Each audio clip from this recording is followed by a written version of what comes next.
503 comuni veneti sono al momento esclusi dagli 8 miliardi e mezzo del governo per la riqualificazione urbana. Il 90% dei municipi veneti non vedrà il becco di un quattrino perché il governo Draghi ha destinato i fondi solo alle realtà sopra i 15.000 abitanti.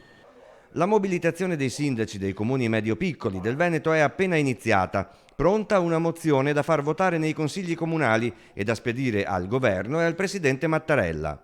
Noi dobbiamo garantire sviluppo per il futuro dei nostri territori, quindi non ha senso che i comuni, quelli più piccoli sotto i 15.000 abitanti, siano totalmente esclusi da questa opportunità di sviluppo per il futuro. È difficile capire quale sia la ratio di questo provvedimento. Io mi appello al presidente De Caro di ANCI Nazionale, che sta dialogando con il governo per trovare delle soluzioni per dar dignità a tutti quei sindaci, uomini e donne, che oggi rivestono un ruolo che ci riempie di responsabilità, anche di grandi soddisfazioni, ma oggi noi siamo chiamati a progettare il futuro e per far questo dobbiamo poter avere quantomeno le risorse. L'ANCI Veneto rappresenta 563 sindaci di comuni virtuosi dove, ha ricordato Conte, non ci sono dissesti finanziari.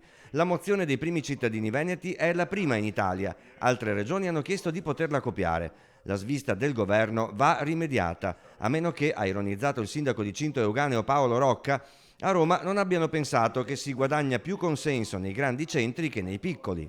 Barbona, 600 anime, è il paese con meno abitanti del Padovano. Nel momento in cui devi fare tanti sforzi per tenere in piedi e far galleggiare quel minimo che dia servizio ai cittadini e ti vedi che fiumi di risorse vengono allontanati dal tuo comune per aiutare solo chi già ne ha, allora a un certo punto inizia a bollirti il sangue. La mobilitazione dei sindaci veneti per ora ha toni pacati, sempre se, dicono, verremo ascoltati dal governo, altrimenti alzeremo la voce e siamo disposti anche a ricorrere al Presidente della Repubblica o scendere in piazza.